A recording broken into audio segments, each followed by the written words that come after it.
तो जयते हमारे चैनल रोग मुक्त शरीर में स्वास्थ्य की पाठशाला में आप सभी लोगों का हार्दिक स्वागत है। आप सभी लोग सपरिवार पूर्ण रूप से स्वस्थ रहें, ये हमारी ईश्वर से शुभकामनाएं आप सभी लोगों के लिए है। आज हम आपको बताएंगे कि कड़वा है मगर सत्य है। ध्यान से सुनिएगा। हम बार बार विनती करते हैं कि आप लोग वीडियो को सब परिवार बैठ के सुना करें ताकि सबके लिए लाभदायी हो, सबके लिए उपयोगी हो, सब लोग इससे पूरा लाभ उठा सकें। कड़वा है मगर सत्य है। इस समय की जो महामारी चल रही है, इस समय का जो वायरस चल रहा है, इस समय का जो एक तरह का इन्फेक्शन चल रहा है, एक तरह से इस प्रकार से सभी ज़्यादा से ज़्यादा लोग पीड़ित चल रहे हैं। उनके लिए इस समय बहुत छोटी छोटी चीज़ें बहुत ही चमत्कारी हैं, बहुत ही प्रभावशाली हैं, जिनको कि हम नाम तो सदियों से सुनते चले आ रहे हैं, लेकिन उनका सही उपयोग क्या है, जो हमारे ग्रंथों में लिखा गया है, जो हमारे आयुर्वेद में बताया गया है, जो हमारे धन्वंतरी ऋषि ने कहा है, जो हमारे तमाम जो वैद्य लोगों ने कहा है, वो चीज़ें अब सत्य हो रही हैं। इन चीज़ों से हम लोग बहुत दूर चले जा रहे थे, बहुत दूर भाग रहे थे। उन्हीं चीज़ों को अब इस समय जो है, उनके गुणों को, उनके प्रभाव को, उनके लाभों को अब आपको जानने की ज़रूरत है। बहुत ही सरल हैं, हर जगह उपलब्ध हैं। पैसा के नाम पे देखें तो हमें लगता है कि अगर कोई दवा आप 10 रुपये खरीद के ला रहे हैं तो शायद इसमें 1 रुपये का भी खर्चा नहीं है। सोचिए जरा सा। उन्हीं पर आज हम आपसे बता रहे हैं कि कड़वा है मगर सत्य है। स्वस्थ रहने के लिए छोटा से छोटा फार्मूला जो है इस समय रामबाण की तरह काम कर रहा है। उसमें जैसे कि हम आपसे कहें कि नीम, इस महामारी के दौर में नीम जो है एक तरह से रामबाण औषधि साबित होकर के या एक तरीके से इस अभियान को, इस महामारी को पिछाड़ने के लिए, इसको दूर करने के लिए एक बहुत बड़ा खंभा बन कर खड़ा हो गया है। एक बहुत बड़ी संजीवनी बन के खड़ी हो गई है। नीम एक ऐसी चीज़ है जिससे सभी लोग परिचित हैं। पढ़ अनपढ़, छोटा देहात का, गांव का, शहर का, पढ़ा लिखा अधिकारी, किसी भी तरह का लोग हो, सब नीम के पास परिचित हैं। उसमें करना है क्या, आपको कुछ भी चीज़ हमारे पास व्यवस्था नहीं है, किसी भी तरह की हम दवाई नहीं लाए हैं या हम दवाइयाँ खा रहे हैं फिर भी हमको उतना लाभ नहीं मिल रहा है। सबसे उत्तम है, सबसे सरल नीम की पत्ती। सभी लोग जानते हैं नीम की पत्ती, और नीम के पौधे करीब करीब हर जगह उपलब्ध हैं। बस आपको करना है क्या है कि सुबह के पहर मंजन ब्रश करने के बाद अपना सब फ्रेश होने के बाद 20 से 25 पत्तियाँ नीम की हरी, कितनी ध्यान रखिएगा, 20 से 25 पत्तियाँ नीम की हरी तोड़ लाइए आराम से उनको खूब चबा करके। अगर आपके दांत अच्छे हैं तो खूब चबाइए, चबा करके उसको पूरा निगल जाइए, धीरे धीरे पूरे लार में मिक्स हो जाएगी। नहीं चबा सकते हैं तो उसको पीस के उसका पेस्ट ऐसा बना लीजिए, उसको थोड़ा सा पानी में घोल के पी जाइए। अगर पेस्ट से भी नहीं बना सकते हैं तो जिस तरीके से आप उसको पीस लीजिए, जैसा भी, यानी हर रूप में आपके शरीर में 20 से 25 हरी नीम की पत्ती सुबह के पहर खाली पेट जाना चाहिए। उसी प्रकार शाम को खाना खाने के बाद 20 से 25 पत्तियाँ शाम को भी उसी तरीके से चबा के लें, चाहे पेस्ट के रूप में लें, चाहे जिस रूप में लें, हरी पत्ती होना चाहिए, आप लीजिए। आप इस चमत्कार को खुद से देखिए, इसके प्रभाव को खुद से देखिए। ज़्यादा इसके बारे में, जितना भी इसके बारे में कहा जाए वो इसके गुणों के अनुपात से बहुत छोटा ही है। एक बार आप करिए इसको, ये तो बड़ी सरल चीज़ है, हर जगह मिलेगी। अगर बच्चे हमारे हैं, मान लो 16 साल से नीचे के बच्चे हैं, तो उनको कम से कम 10 पत्ती दीजिए। लेकिन एक नॉर्मल डोज जो है, इसमें जिनको बुखार आ रहा है, खांसी आ रही है, जिनको वायरस के बड़े इन्फेक्शंस हो गए हैं, ये जो पत्तियां हैं, ये जो औषधि हैं, ये वायरस के प्रभाव को ख़त्म करती हैं और शरीर के अंदर हमारे एक तरह से डिफेंस पावर को, शरीर के अंदर हमारे जो सोल्जर्स हैं, इस तरीके जो भी चीज़ आप कहें, शरीर के अंदर हमारे जो इम्यूनिटी है, हर चीज़ में बहुत ही प्रभावशाली है, जिससे कि किसी भी तरह का वायरस तमाम सारे हैं, उन्हीं में से हमारा एक जो है कोरोना का, ये भी एक वायरस ही है। किसी भी तरह के वायरस में बड़ा ही प्रभावशाली, कम से कम 50 से 60% ये प्रभावशाली तो है ही है। बस इसको खाली आपको क्या करना है, बस इस पर ज़्यादा मन के अंदर शंका मत लाइए। बाकी जो कुछ आप कर रहे हैं करते रहिए, आपकी जो क्रियाएं चल रही चलती रहे, हमको आपकी उन क्रियाओं में किसी भी तरह का बदलाव या किसी तरह का छेड़छाड़ नहीं करना है। बस उसके साथ में आप इस एक चीज़ को लगा लीजिए। अब आप सोचिए कि जहाँ पर तमाम सारी चीज़ें बताई जा रही हैं, अगर मान लो नहीं मिल रही है, किसी को कोई परेशानी, तो ये तो हर जगह मिल रही भाई। और आप किसी के यहाँ जाएँ, कुछ तो कम से कम अपने पड़ोसी को, अपने किसी को फ़ोन में बताएं कि भैया नीम की पत्ती तो घर में होगी ना, नहीं होगी पड़ोस में होगी ना, गांव में कोई ना कोई इसका पौधा तो या कोई ना कोई पेड़ तो होगा ही ना। आप चुपचाप सुबह जा करके 15 से 20 सारी पत्तियां तोड़ के उनको एक बार अच्छे से पानी से धुला रही, खूब चबाइए, चबा चबा के पेस्ट बना के और चुपचाप निकल जाइए। इसी तरह शाम हो गई। हम अपने सत्य की चीज़ों से दूर चले गए हैं, बस परेशानी का सबसे बड़ा कारण यही है। तो इस चीज़ को आप लोग ज़रूर सेवन करें, बिना किसी तरह का इसमें कोई साइड इफ़ेक्ट नहीं है, किसी भी तरह का इसके अंदर कोई टॉक्सिसिटी नहीं है जो कि हमारे शरीर को किसी भी रूप में हानि पहुंचाए। बहुत ही सरल विधि है, बहुत ही सरल चीज़ है। दूसरी चीज़ कहने जा रहे हैं तो उसको भी समझिए कि आजकल जो है ना एक फंगस डिजीज़ और चल गई है। आप सुन रहे हैं कि लोगों को फंगस होने लगा है। ये फंगस जो है ये जो है हमारे तमाम सारी दवाइयों के खाने के साइड इफ़ेक्ट्स हैं। इसके लिए क्या होता है, कभी कभी देखते हैं किसी के शरीर में धब्बे पड़ जाते हैं काले रंग के, नीले रंग के, और उसके अंदर खुजली होने लगती है या उसके अंदर कोई ईचिंग होने लगती है। तो एक तरीके से मन में आता है कि ये कौन सी दूसरी नई बीमारी पैदा हो गई। तो इसके लिए भी कुछ छोटे से उपाय हैं जिनको कि आप लोग आराम से करें। पहली चीज़ तो ध्यान रखें कि फ्रिज के अंदर की कोई भी चीज़ का इस्तेमाल ना करें। फ्रिज के अंदर से ही जो रखी हुई चीज़ों के अंदर से ही हमारे फंगस जो हैं, देखते नहीं कभी फंगस कोई नई चीज़ नहीं है। और रोटियां रखी रहती हैं मॉइस्चर में तो उसमें फंगस हो जाते हैं, जूतों के अंदर देखिए फंगस हो जाते हैं, कभी लकड़ियों में कभी कभी फंगस हो जाते हैं। आप कभी कभी फ्रिज का दरवाज़ा खोलते हैं तो उसमें भी काला कालापन निकलता है, उसमें फंगस हो जाते हैं। या जो चीज़ हम खाने पीने में इस्तेमाल करते हैं, प्याज, जिस प्याज को हम इस्तेमाल करते हैं कभी कभी आप देखते हैं उस प्याज में भी ऊपर काले काले तमाम धब्बे से पड़े रहते हैं, तो ये सारे फंगस होते हैं। तो पहली बात तो जब हम प्याज को खाएं तो खूब धुल करके खाएं, देख लें कि इसमें किसी भी तरह कोई धब्बा तो नहीं पड़ा हुआ है। अंदर अगर उसको काटते हैं, काटने के बाद किसी तरह अगर धब्बा दिखाई पड़ता है तो उस चीज़ को भी हम उस तरह की प्याज ना खाएं। फ्रिज के किसी भी सामान को इस समय आज का जो वातावरण चल रहा है, चाहे उसके अंदर ब्रेड रखी हो, चाहे उसके अंदर हमारी सब्जी रखी हो, चाहे उसके अंदर हमारा पानी रखा हो, जो भी चीज़ें इस तरह की खाने पीने की हैं, उन चीज़ों को थोड़ा सा बचाने की कोशिश करें। और इसका उपाय सबसे बढ़िया क्या है, सबसे सुंदर क्या है कि फिटकरी के पानी का गलारा करें। फिटकरी और उसके अंदर सेंधा नमक मिला करके उसका दांतों में खूब मंजन ऐसा खूब अच्छे से करें, ताकि जहाँ प्रभाव पड़े दांतों से जाएगा, दांतों से भी ट्रेकिया में जाएगा। क्योंकि इसके लक्षण क्या होते हैं, कभी कभी आंखों के अंदर सूजन आ जाना, नाक में यहाँ पर रंग का बदल जाना, स्पॉट का आ जाना, नाक का कभी कभी थोड़ा आकार में भी थोड़ा सा आपको चेंजेस दिखाई पड़ने लगेंगे, सूजन आ जाएगी। तो ये सारे लक्षण इसके दिखाई पड़ते हैं। तो इसलिए इसके लिए क्या, नंबर 1 पे फिटकरी में नमक डाल के उसका गलारा कर लें। फिटकरी को हल्का सेंधा नमक डाल के उसका कुल्ला कर लें, या फिटकरी और नमक का पाउडर बना करके उससे अच्छा सा मंजन करें। और अच्छा बनाना है तो फिटकरी, सेंधा नमक और उसके अंदर हल्दी, तीनों को पाउडर बना लीजिए और उसका सुबह शाम मंजन कर लीजिए आराम से। बड़ी छोटी छोटी बड़ी बड़ी उपयोगी चीज़ें।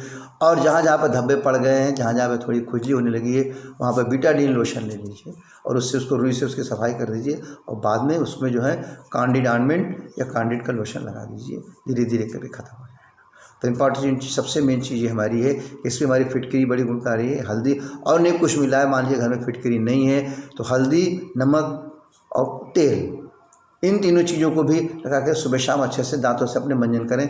इससे भी हमारे जो उसके अंदर फंगस लगा हुआ है, फंगस ग्रोथ है, जो फंगस आगे हमारे ग्रोथ करने जा रहा है, वो सारी चीज़ें समाप्त जाएंगी।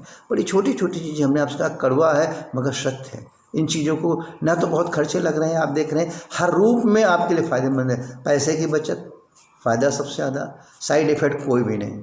अब इससे अच्छी अच्छी चीज़ें जो है प्रकृति नहीं मौजूदी है, वैसे ऐसी चीज़ें और हमें क्या मिल सकती हैं। बस हम उन चीज़ों से दूर जा रहे थे। भाई प्रकृति से जुड़िए। अगर हम इस तरह से कहें कि आज हमारे जो बीमारी का सबसे बड़ा कारण है कि देसी माया जो है, अगर हमें निरोगी रखना है, अपने शरीर को स्वस्थ रखना है तो देसी माया की तरफ आनी है। और अगर हमें अपने शरीर को बीमार रखना है, अपने शरीर को रोगी रखना है तो विदेशी माया की तरफ जानी है। अब आपके मन में बात आई कि बड़ा समझ, देसी माया क्या है, विदेशी माया क्या है? स्वाभाविक है भाई, ये कौन सी माया है? तो प्रकृति की जितनी माया है वो हमारी देसी माया है, क्योंकि हमारा शरीर देसी है। और जो हमने अपने द्वारा जितनी भी चीज़ें बनाई हैं, जितने भी तरह के कार्य किए हैं, धन को कमाया, मकान को बनाया, पद अच्छा से लिया, प्रतिष्ठा मिली, सारे आधुनिक साधन हमने इकट्ठा कर लिया, हर तरह की चीज़ें इकट्ठा कर ली, ये सब चीज़ें हमारी जो हैं ये सब विदेशी माया है, यानी हमारे द्वारा निर्मित चीज़ें हैं। इन चीज़ों से आप अपने शरीर पर इनका उपयोग करिए। कपड़ा खूब महंगा पहनिए, सोने की चीज़ें खूब पहनिए, गाड़ी खूब महंगी रखिए, जूते खूब महंगे रखिए, मकान खूब महंगा बनाइए, एक नहीं 10 मकान बनाइए। इस तरह की अपने द्वारा सारी माया को जहाँ जितना ज़्यादा आप में शक्ति है आप बनाइए, उससे खुश रहिए। लेकिन जहाँ पर हमारे शरीर की बात आती है, अपने शरीर के अंदर ध्यान रखिए, अपने इस शरीर के अंदर जो भी माया ले वो देसी होना चाहिए। बस एक फार्मूला आना चाहिए कि हमारे शरीर के अंदर की माया जो जाए वो देसी जाए, और शरीर के ऊपर की जो माया हमारे हो, जिसको आँख से देख करके पसंद है, पड़ोसी पसंद है, संबंधी पसंद है, जिन जिन को आप खुश करना चाहते हैं वो सब पसंद है, तो उस तरह की विदेशी माया, आपके द्वारा निर्मित माया जो है उसका पूर्ण रूप से लाभ लीजिए, पूर्ण रूप से उसका फ़ायदा लीजिए, पूर्ण रूप से आनंद उठाइए। लेकिन कब? जब हमारा देसी माया जो है ठीक रहेगी, हमारा शरीर ठीक रहेगा, तभी तो आप हर चीज़ का आनंद ले पाएंगे। नहीं, जितनी भी चीज़ें आपने बनाई आपके पड़ोसी लेंगे, आपके नाते रिश्तेदार लेंगे, आपके भाई बंधु लेंगे, आपको क्या मिला उससे? सोचिए, अगर हम रोग से पीड़ित ही हो गए और सब कुछ बनाने के बाद समय से पहले हमारी विदाई होगी तो हमें उससे क्या मिला? थोड़ा सा सोचिए। अब इस समय ये ऐसा महामारी चल रहा है, इससे अगर हमें बहुत सारे नुकसान भी हो रहे हैं, तो इससे हमें बहुत सारी सच्चाइयों का पता भी चल रहा है। जिन सच्चाइयों से हम दूर चले गए थे, उन चीज़ों के बारे में अब आपको सोचना पड़ेगा, उसको जानना पड़ेगा, उसको मानना ही पड़ेगा। तो इससे हम आपसे कह रहे थे कि देसी माया का मतलब है खाली आप 3 चीज़ें जो है हमारी उनको देसी रखिए, भोजन, जल और वायु। इन तीनों चीज़ों को अपनी माया से मत, अपनी माया के अंदर मत डालिए। जैसे पानी हमारा तो फ्रिज का मत पीजिए, मटके का पानी पी सकते हैं। जैसे हमारा भोजन करना है तो घर का बना खाना खाइए, खुले बर्तनों को पका हुआ खाना खाइए, खुले वातावरण में जहाँ पर हवा आ रही हो, रोशनी जा रही हो, उस जगह पे खाना बनाया जाए हमारा। क्योंकि सारी चीज़ें जो है आपकी सुविधाएं जब भगवान ने दी है, आपने अपने द्वारा सब सारी सुविधाएं प्राप्त करी, इसीलिए तो प्राप्त किया है ना कि हमारा भाई शरीर मस्त रहे, हम शरीर से पूरा आनंद लें। तो ऐसा क्या है? क्योंकि हमारी सारी समस्या का कारण तो हमारी अपनी माया है। तो इसलिए, और इसके बाद जो हमारी वायु जो होना चाहिए खुले वातावरण में होना चाहिए। रोज़ प्राणायाम रोज़ करें, बार बार एक ही बात पे हमारा वीडियो पे इस बीच कंसंट्रेशन है कि रोज़ प्राणायाम, शरीर के अंदर ऑक्सीजन की कमी ना होने पाए, ये निश्चित नोट कर लीजिए। जिस भी सेल्स के अंदर, जिसकी भी हमारे सेल्स से तो हमारे पूरे ऑर्गन्स बने हुए हैं, सभी जानते हैं, बार बार एक ही बता रहा हूँ। तो जिस सेल्स के अंदर हमारी ऑक्सीजन की कमी होगी वही सेल्स हमारा कमज़ोर होगा और वही से हमारे कुछ चीज़ बीमार हो जाए। एक छोटा सा उदाहरण आपके सामने समझाना चाह रहा हूँ कि किसी भी चीज़ को गतिमान करने के लिए, वो चाहे जीव हो चाहे निर्जीव हो, वायु की ज़रूरत पड़ती है। जैसे साइकिल सभी के पास है, मोटरसाइकिल सभी के पास है, कार सभी के पास है, 4 पहिए की सवारियां सभी के पास हैं। तो कभी आपने सोचा है कि इसके अंदर अगर हमारी कार बहुत महंगी है, हमारी कार के अंदर सारे सिस्टम ऑटोमेटिक हैं, मतलब हर रूप में हमारी कार सबसे टॉप पे है, लेकिन अगर हमारे कार के अंदर भी पहिया सही नहीं है तो कैसे होगा? अब पहिए की रचना के ऊपर थोड़ा सा आप ध्यान दीजिए। पहिए के अंदर हमारा होता क्या है? पहिए के अंदर हमारी रिम होती है, रिम के ऊपर हमारा टायर होता है, टायर के ऊपर के अंदर हमारा ट्यूब होता है और ट्यूब के अंदर हमारी वायु भरी होती है। उसी तरीके से जैसे हमारा शरीर है, शरीर मान लीजिए शरीर की हड्डी जो है हमारी पूरी से रिम है, और हमारे शरीर की जो मसल्स हैं वो समझ लीजिए कि हमारा टायर है, और उसके अंदर जो हमारी सर्कुलेटरी सिस्टम, जो हमारी खून की नली पूरे शरीर के अंदर फैली हुई है, उसको आप समझ लीजिए कि ट्यूब है हमारा।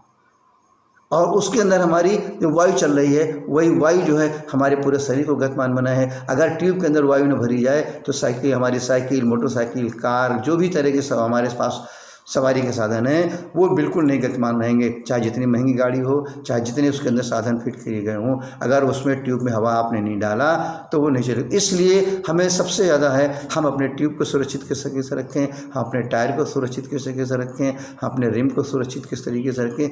ये सभी चीज़ें आपको आपके शरीर के अनुकूल जल, शरीर के अनुकूल वायु, शरीर के अनुकूल भोजन, इनका बराबर मात्रा में, बराबर क्वालिटी में, बराबर क्वांटिटी में अगर मिल रहा है तो आपके शरीर में किसी भी तरह के रोग आने वाले नहीं हैं। क्योंकि ईश्वर ने हमारे शरीर को ऑटोमेटिक बनाया, हमारे शरीर के अंदर कहीं भी कोई जोड़ नहीं बनाया। कभी आपने सोचा कि मानव द्वारा निर्मित जितनी भी मशीनें हैं, जितनी भी तरह की चीज़ें मनुष्य ने बनाई, उसके अंदर जोड़ बना दिया।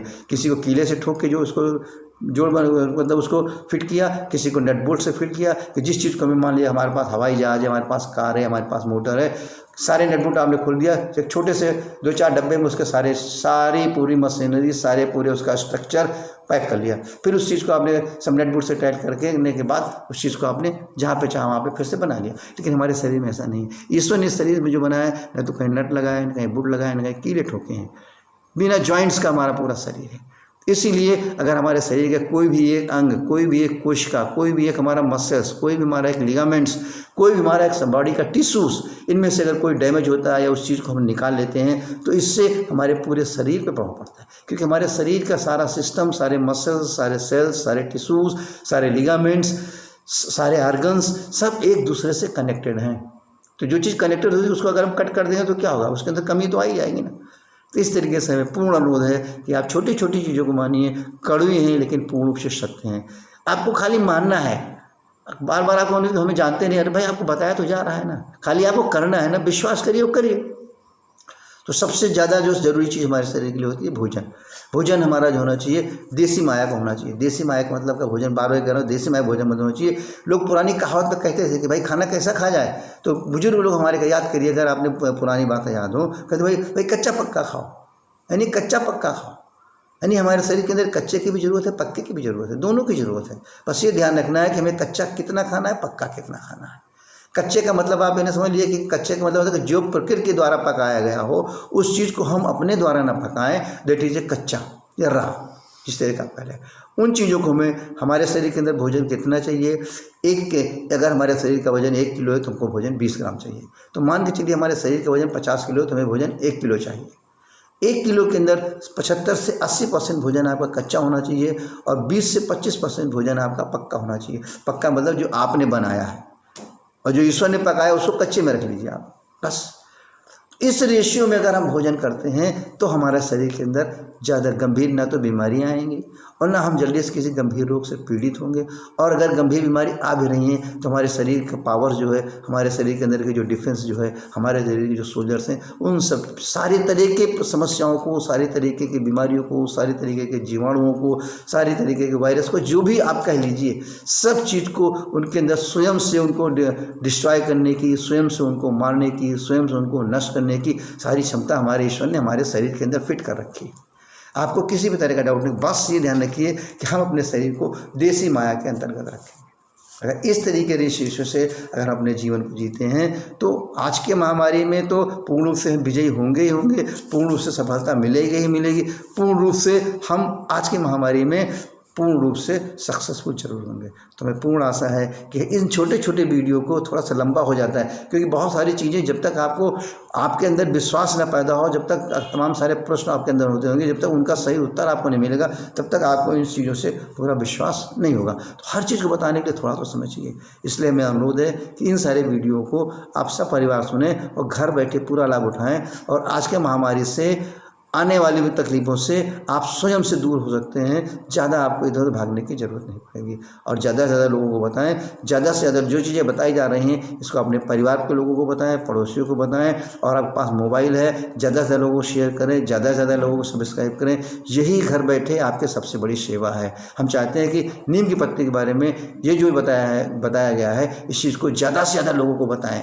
बहुत ही सुलभ, बहुत ही सुंदर, बहुत अच्छी दवा है।